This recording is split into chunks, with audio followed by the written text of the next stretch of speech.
So, back in March, we were supposed to have a launch party for this awesome anthology that came out.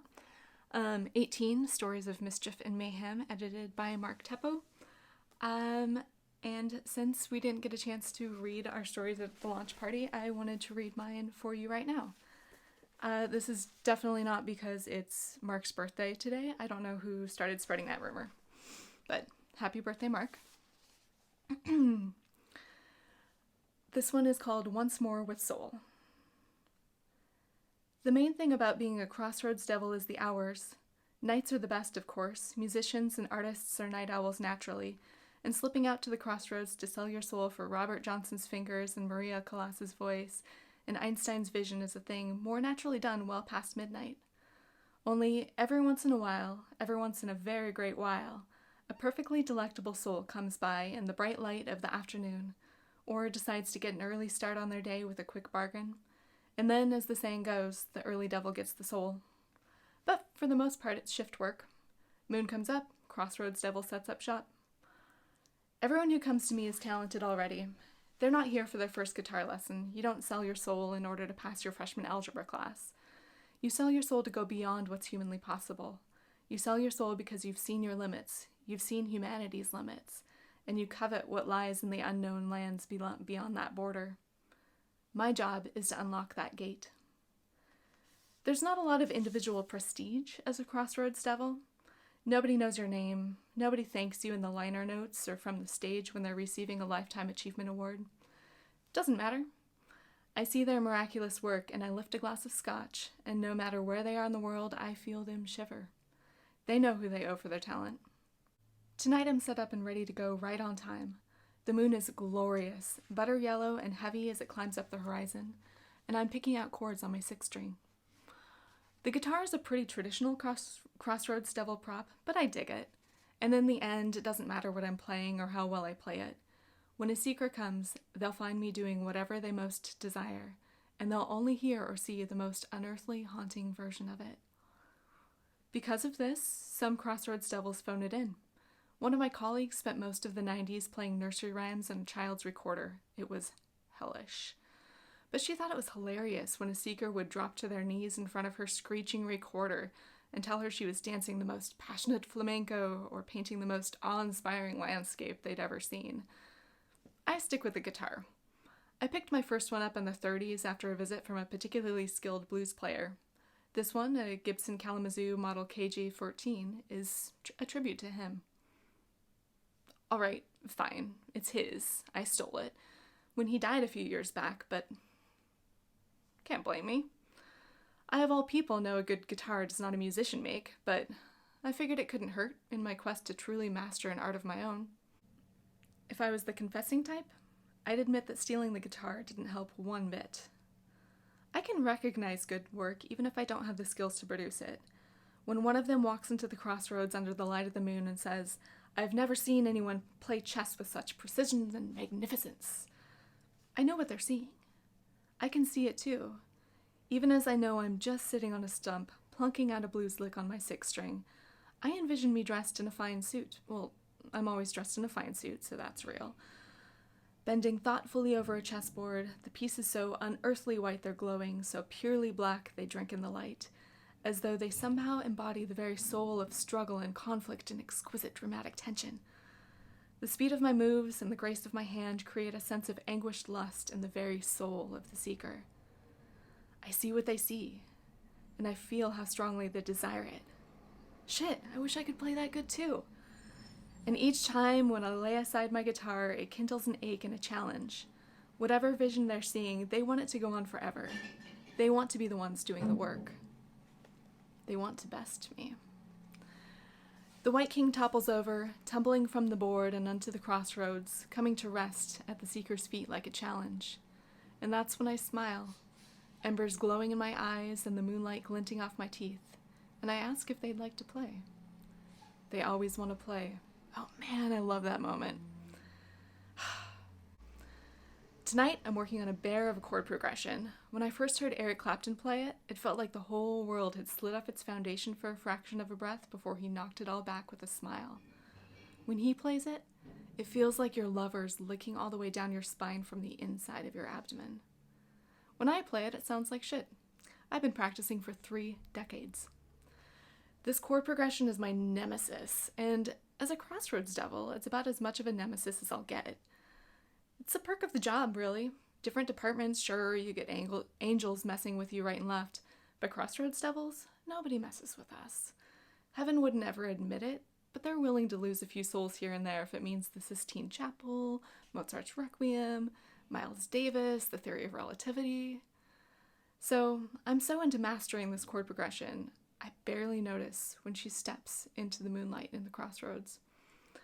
She clears her throat, and I look up, preparing to see the vision of what she's here for. Does she want the gift of a golden tongue, an orator's persuasion to bring nations crumbling to their knees? Does she want effortless lightness on her feet, a dancer's grace that will get her a seat at the dinner table of any king and queen?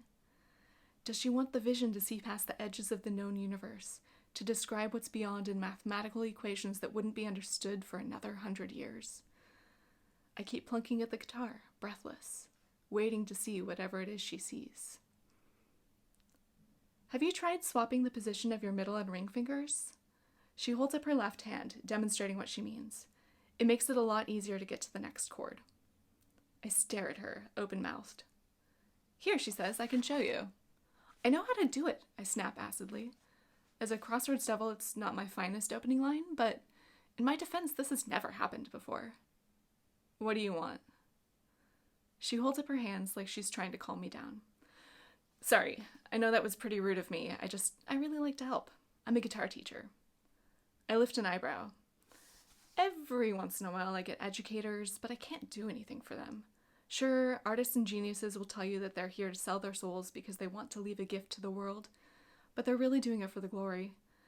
The few educators that have come to me say they want to change lives, help the world, and they're telling the truth. I can't take someone's soul in payment if their motives are selfless. I'm sorry, there's nothing I can do. I start to tell her the thing about the educators, but she cuts me off. Oh, I'm not here for magical talents, she tells me. I'm actually here to thank you. I narrow my eyes at her, taking a good look. This woman is youngish, kinky black hair pulled back in a pair of short French braids, dark skin, dark eyes, slender, calloused hands.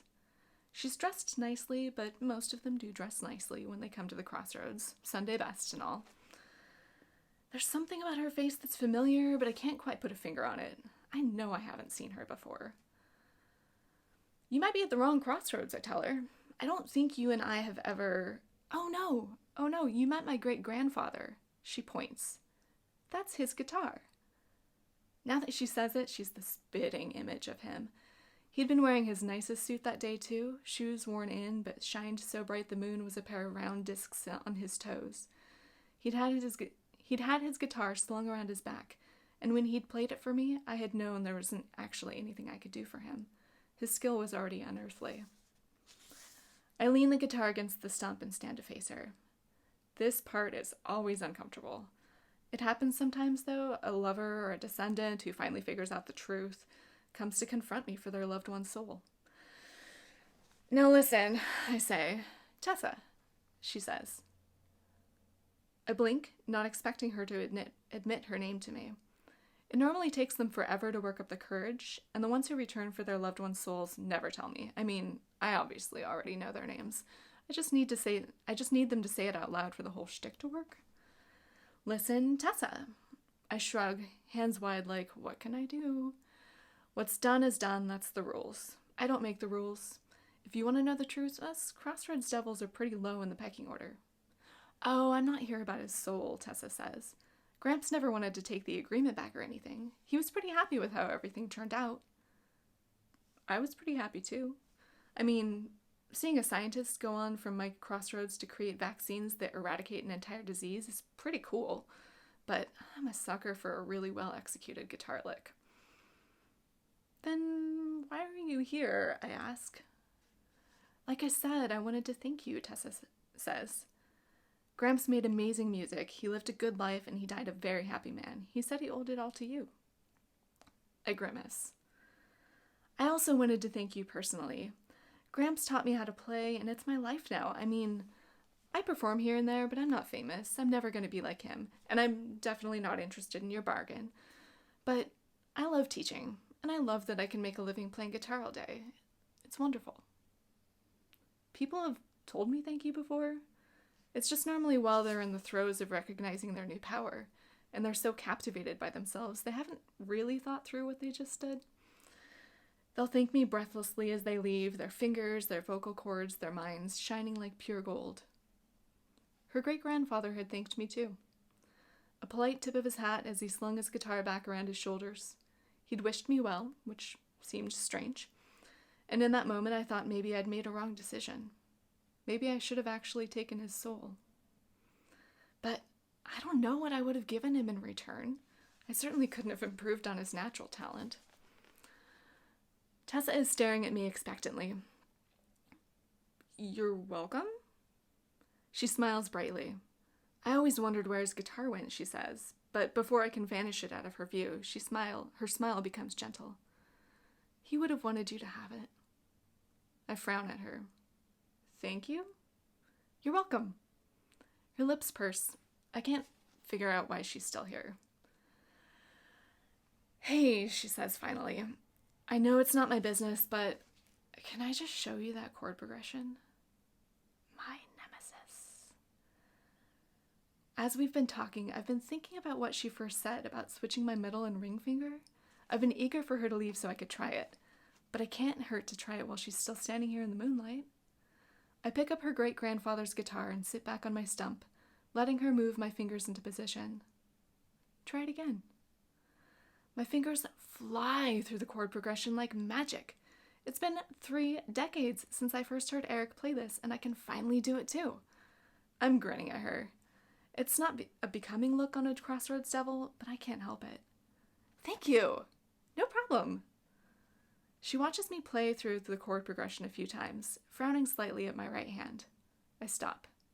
What is it? Has anyone shown you how to pick? She asks. I'm self-taught, I say defensively. Sorry, I didn't mean to offend you, just... She tilts her head, looking at me. My great-grandfather taught me everything he knew about playing guitar. If you want, I can show you a couple of things. I've got some time tonight. The things she showed me with chord progressions would have saved me 30 years of struggle. I'm suddenly desperate to find out what else she knows. That would be nice. I think it comes out sounding chill and relaxed. And I get down here to see my family every few months, she says, so if you ever wanted another lesson. I'm grinning again, but whatever. The moon flashes off the polished face of the guitar as I hand it over. Show me. That was Once More with Soul, which you can find in this anthology here, 18, by Underland Press. Let's say here, www.underlandpress.com. Happy birthday, Mark Teppo.